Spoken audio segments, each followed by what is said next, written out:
Good luck media news channel में आपका स्वागत है। आंचल बाल गृह के बच्चियों की गुमशुदगी के मामले में हमारे संवाददाता के द्वारा मध्य प्रदेश बाल अधिकार संरक्षण आयोग की सदस्य डॉक्टर निवेदिता शर्मा से बात करी। क्या कहा निवेदिता शर्मा ने, चलिए हम आपको सुनाते हैं।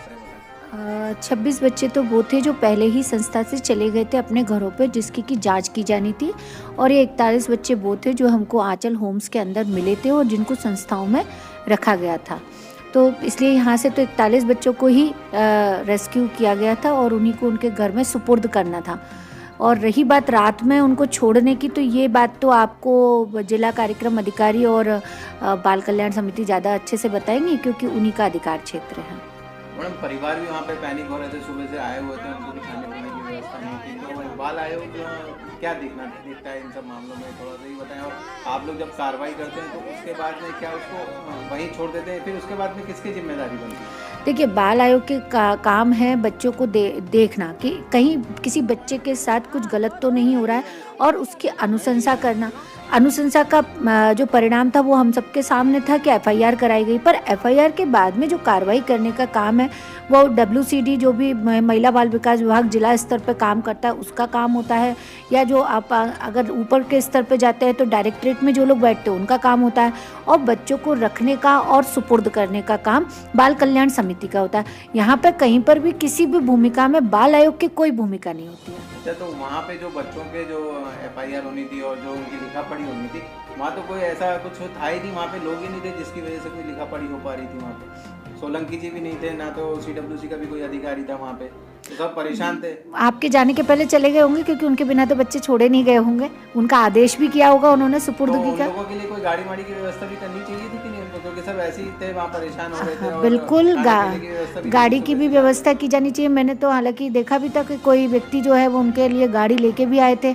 तो जिन लोगों के पास अभी तक जो अपने वीडियो में कह रहे हैं कि हमारे पास खाने के लिए नहीं था और वो इतना अच्छा काम कर रहा था, अचानक से उनके पास में ना इतनी बड़ी स्कॉर्पियो कहाँ से आ गई जिसमें कि बच्चों को ले जाया गया।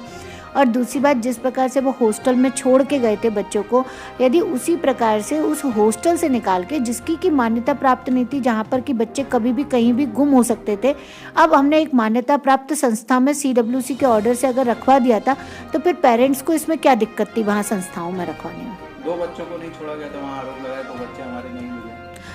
2 बच्चे तो ऑर्फन है, और वो चूंकि छिंदवाड़ा के हैं, इसी प्रकार से अन्य जिलों के बच्चे भी नहीं छोड़े जाने चाहिए थे, क्योंकि उनको भी SI और HSR के बाद में उनके ही जिले में ट्रांसफ़र किया जाना था। समिति को केस ट्रांसफ़र करना होता है। एक बात और हमको सुनने में मिली थी कि वहाँ के जो और भी जो संस्थाएं हैं उनके द्वारा इन लोगों को अप्रोच किया था। आपके कानों तक ये बात पहुँची थी क्या कि बच्चे हमें दे दो?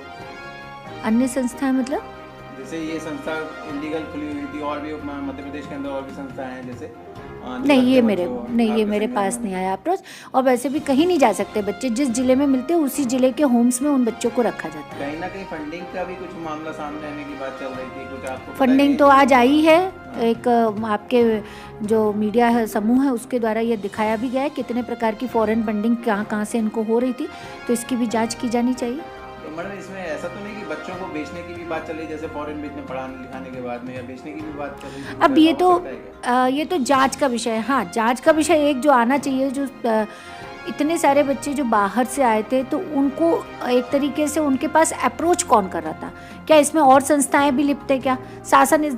शासन प्रशासन पुलिस को इस दृष्टि से भी एक इन्वेस्टिगेशन करनी चाहिए कि ये नेक्सस कितना बड़ा है, क्योंकि अगर छिंदवाड़ा से बच्चियां आई है तो कोई अनिल मैथ्यू तो वहाँ गया नहीं होगा। तो वहाँ पर जो बच्चियां हमको बता रही थी कि वहाँ पर कोई और फादर था जो उनके पास आता रहता था, तो वो फादर किस संस्था से संबंध रखता है? तो ये जो कितनी संस्थाएं हैं जो आपस में एक दूसरे से जुड़ी हुई हैं। पूर्व में भी आपके द्वारा एक न्यू मार्केट में कार्रवाई कराई गई थी, अनिल मार्टिन का नाम सामने आ रहा था, उसमें भी आपने उसके बाद में कुछ कार्य हुआ कि नहीं? मैंने तो उसके बारे में हमेशा पुलिस को पत्र लिखा है कि है ना, जो आरोपी थे जिसमें कि वो 2 महिलाएं भी शामिल थी और एक फादर अनिल मार्टिन भी शामिल था, तो उनको है ना FIR में उनका नाम क्यों नहीं शामिल किया गया, परंतु अभी तक मेरे पास कोई पत्र नहीं है। एक चीज़ और देखने में आ रही है कि मैडम जैसे कल इतने सारे बच्चे थे, सभी के बयान लिए होंगे तो सबने लिखित में दिया होगा ना उनके पेरेंट्स ने, तो आप लोगों के पास में कोई ऐसे कागज आए क्या? नहीं, मेरे पास ऐसा कोई कागज नहीं आया कि उन्होंने लिखित में कोई तो बयान। ये कागज किसके पास में मिलेंगे? बाल कल्याण समिति के पास, उनके पास, सबके पास लिखित बयान बाल होंगे, कल्याण उनके पास समिति के पास और पुलिस के पास। फोटो और जो लगा के देते होंगे फिर, जैसे बच्चे